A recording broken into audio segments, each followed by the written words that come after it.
Welcome back to Nick Lenz's movie review, episode number 66. This time I'm reviewing the ninth Star Trek film release, Insurrection. A film that, well, here's the disc for it. Yeah, a film that pretty much is not very well liked. I mean, Final Frontier gets a little more respect than this film does. Why?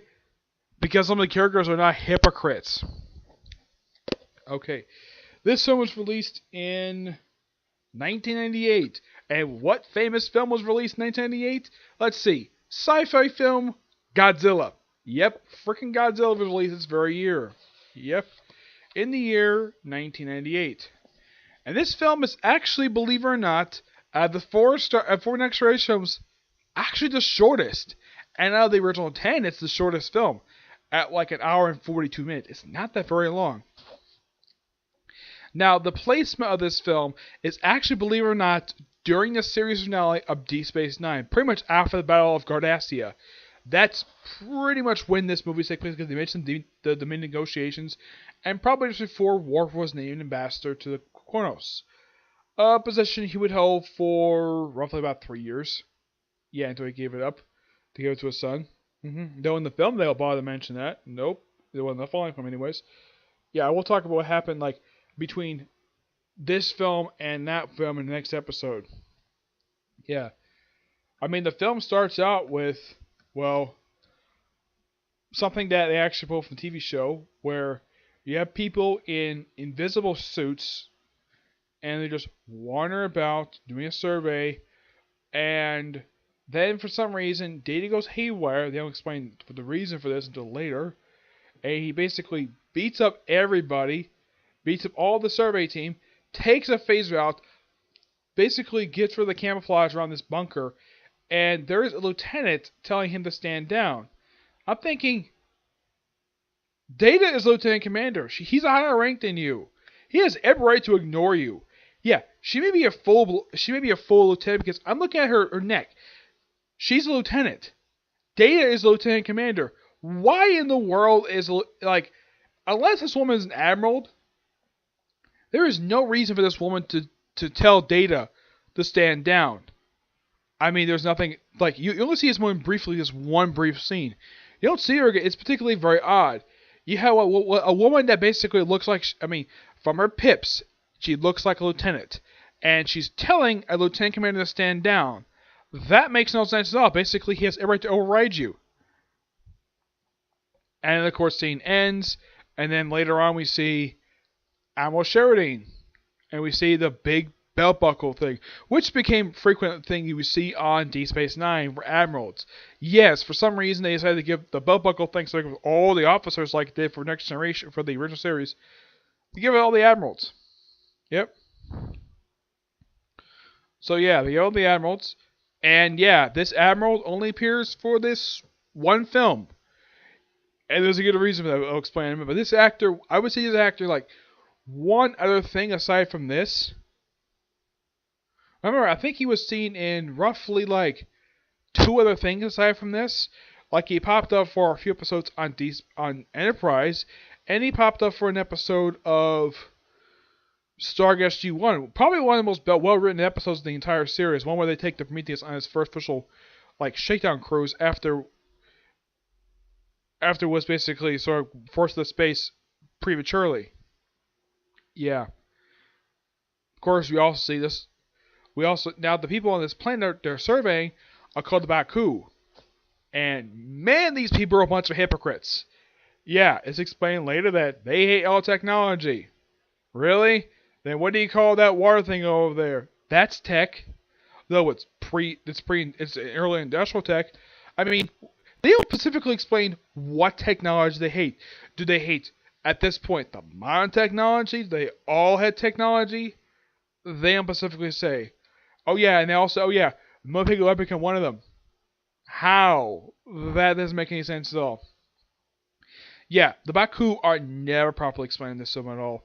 The Sona got a better explanation of how what the heck they are, and apparently the reason why they look the way they do is that apparently they were the children of the Baku, and they apparently were exiled for attempting to overthrow the colony. this one settlement on this one planet, in a place called the Briar Patch. And believe it or not, yes, this particular area of space has appeared 2 other times I've seen. One during an episode of Enterprise, and the other in a fanfic, in a Star Trek fanfic. Well, basically a fan-made series. I've seen it once. I don't remember the name of the series, but it's a pretty well-written series. I have to look it up on here. It's not New Voyages, no. That is basically featuring the original cast. Let's see if I can find it here.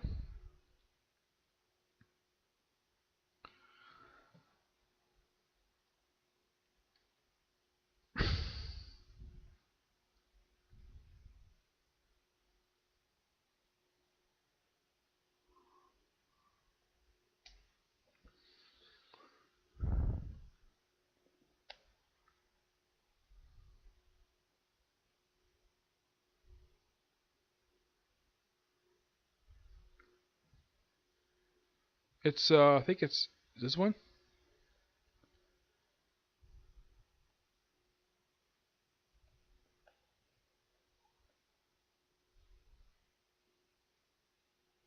Yeah, it's in the series.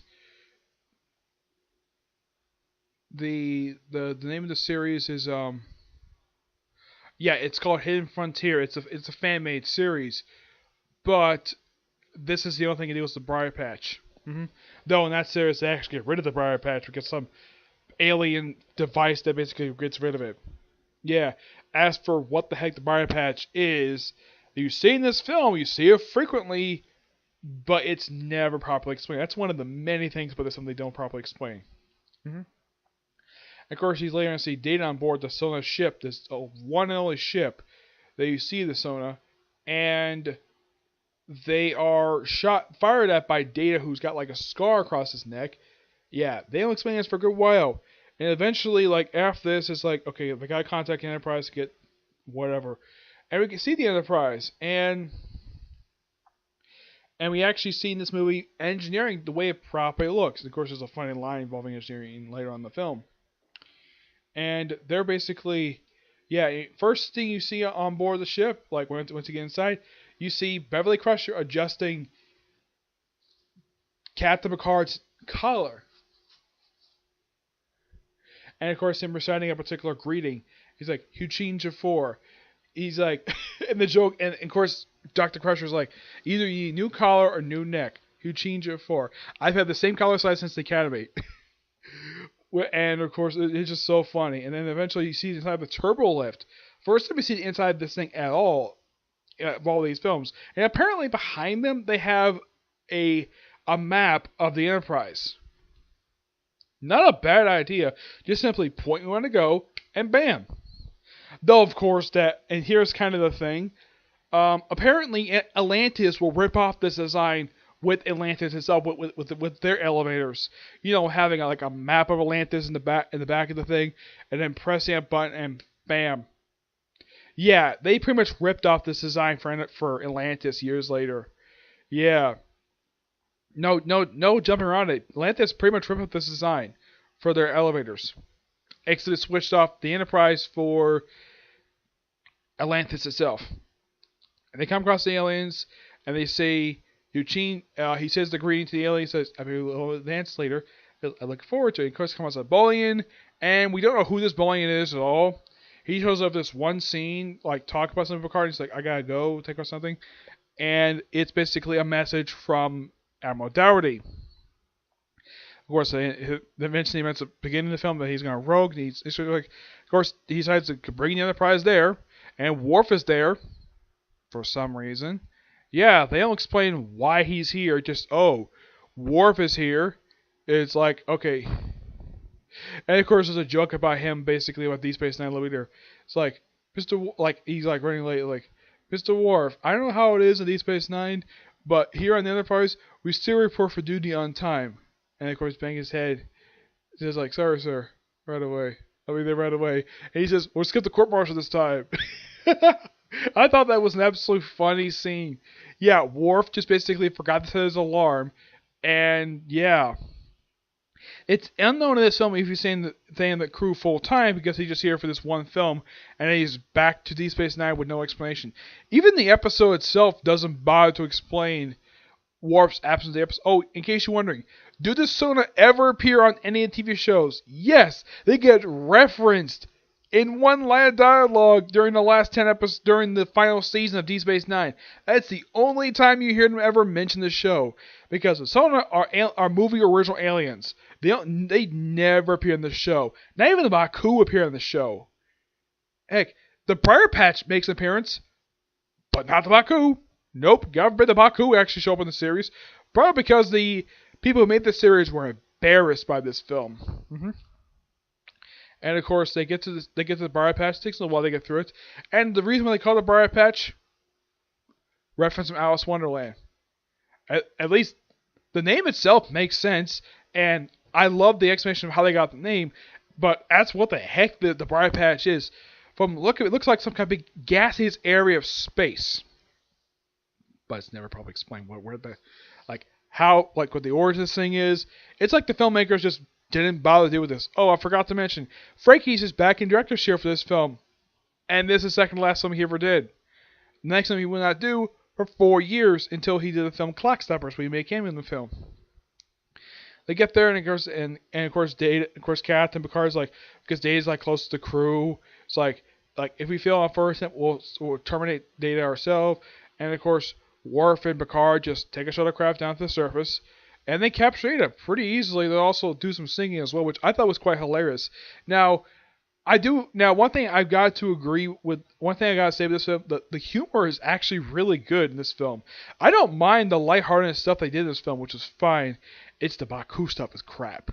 Yeah, I mean they get Data, and the Gimli cuts like, and Worf's like, as soon as Data's knocking out, it's like, taps thing, he's like, what's Picard? Data's in custody. Yeah, basically they just knocked him out. And of course, well, he wakes up later. And he's like, I'm appearing missing some chips. And he just happened to pull it out. I was like, there they are. Yeah, I thought that was so funny. And then, of course, they rescue people held hostage. Of course, apparently, nope. Yeah. And the answer is like, yeah, good discipline. By seeing a couple children play with a ball with their foot. Okay. And then they bring Data down later. Do some exploring, and Data basically drains the lake that he was at, and he comes across something in the water. So Data and Picard basically get on a boat with the character Anish, a character who appears in this one film only. Never mentioned after this at all. And I gotta agree with the opinion about this particular woman. This woman is so bland. She basically gives a very boring performance. It's like this woman just is so bored to be on this film. I mean, lady, you're in a Star Trek film. This is basically supposed to be a highlight of your career, and you look bored. Yes, you look freaking bored. That's the problem with this character. There's barely any emotion of this character at all the whole film. And apparently Picard falls for her for some reason. Oh yeah, this woman is 300 years old. Like, everybody on this damn planet is like over 300 years old. This they actually do give an explanation for. It's because the rings on the planet keep basically recharging their batteries. Okay. That's the only thing about this place to explain is basically that people are so freaking young. Yep, so they get on the boat. It's a very thin-looking boat, and they just use like a couple paddles, like a freaking Venice. Just push the boat. They get on board, and apparently it's a holo ship. Yep, a holo ship that has a cloaking device. Now thinking, okay, a holo ship is fine, but a cloaking device on a Federation ship? I'm thinking, with the exception of Defiant, there is no reason for the ship to have a cloaking device at all. Nope, there should be no reason for this at all. And yet, this ship has a cloaking device. Which, oh my gosh. Look up Picard has experience with a cloaking device due to the fact a cloaking device was installed briefly on Enterprise D during the episode Pegasus back, I think it was season 7 of the show itself. And of course, well, while this is going on, you have Riker and Deanna Troi hooking back up. Yep. It's like, oh, it's like me smooching. And of course, he kisses her, and she says, yuck. And he's like, yuck. He's like, I never kissed you in the mirror before. And someone pointed out, though, yes, you did. You kissed Thomas Riker. And he had a beard, too. And of course, I've kissed you in the beard before. And he says, I kiss you, and you say, yuck. And then she's just like, tossing like a thing. I'm like, okay, we gotta shave that beard. So later on, we're seeing these two. They're in a bathtub together, in a bubble bath, mind you. And what is Deanna Troi doing? Shaving his beard, and they're having champagne. So it's implied these two may have had sex prior to this. Who the heck knows? Though I should point out, though, at this point in time, Riker and Troi are supposed to be in their late 30s. Yes, Riker and Troi are in their late 30s. When they get married in the next film, they're basically like 42 when they get married. Yes, both these two are both in their early 40s when they get married. Yes. As for why in the world they waited so long to get married, who knows? Well, possibly due to Roddenberry not letting any of the crew members hook up at all, despite the fact they do years later. Yep. So yeah. And of course, there's a joke about Riker's shaved face, which is the first time anybody's ever seen Riker's shaved since the first season of Insurrection. And he's like, smooth as Android's bottom, huh? And of course, Data's like just trying to rub his face, like he's like, no. That was so funny. And of course, Picard being upset that they're supposed to be leaving, and of course, Dowdy and the leader of the Sona comes aboard the Enterprise in Picard's ready room. And it's like, why didn't you left it? And he says, I know about the hollow ship. Of course, the other guy is angry, and his face starts bleeding. As for the reasoning for this, they kind of get an explanation for this later, but it's not a very thorough one. And apparently, the whole crew goes to face stretching sessions, and apparently it doesn't bother them at all. And apparently, the whole crew is like this for the Sona. As for, oh yeah, apparently the Sona are dying. Somehow. It's like the people who wrote this film had no idea what to do with these two alien species at all. Yeah, and then of course we have two other Sona ships show up basically while Picard takes, he takes Dr. Crusher, Data, Counselor Troi, Worf. He takes pretty much most of the senior staff with him, with the exception of Riker and LaForge. LaForge is work as he's chief engineer, obviously. Also forgot to mention my last review about First Contact that the previous film was the first time that LeVar Burton did not have to wear the visor he had to wear around his eyes. I have heard something that he campaigned for years to get that removed, and finally he did. And he got replaced with like these implants in his eyes that are kind of like cybernetic in a way that allows him to see. Which, why the heck not? Yep, and he has in this film as well, and apparently, being exposed to radiation, this plant apparently turns his eyes to normal somehow. It's not thoroughly explained when it comes to radiation in this planet. Yeah, so they try to get out of there. Of course, they had a big, humongous battle with the Sona ships, and of course, they use weapons banned by the Second Khitomer Accord. I'm like, yeah, and of course, it's explained later about the thing, like, oh yeah, apparently the Second Khitomer Accord banned certain weapons. When the heck was this treaty ever signed? Seriously, as far as I can tell, there's no explanation exactly when in the world this was signed. And apparently there's certain weapons that are banned, and the Sona apparently used banned weapons. And Counselor Troi is like, why don't we deal with these people? Excellent question. Why the heck are we doing the frickin' Sona? Yeah, it's never bothered to explain at all. Yep. So yeah, of course, they deal with these terrors in space. How did they seal it up? And of course, because the war corps went haywire, it's like, does Geordi eject the core? And Geordi's like, already done. And of course, there's the warp core just flying through space, and boom, detonates, taking disabled both ships. And they, yeah, and Geordi points out though, if they try that again, we can't you can't disable because they're fresh out of warp course. Because there's only one. And then, of course, they get out of there via impulse. Because they have no freaking warp drive. Though, the next time they get a new warp drive anyways. It does get partially damaged, but not to the point of causing a meltdown. Yeah. But that's what happened to the planet itself. Okay. So you have the senior staff, most of them anyways, evacuate the village. Because apparently the plan is basically tag everybody. Though we have these transporter things to block teleportation. It's like, we gotta tag one at a time and destroy it. It's like, we had to protect people for some reason. Like, why they got the planet. And the whole thing with Sona basically is not explained much later in the film. And eventually most of the people were taken. Though Picard is the only member of senior staff taken. And it's like...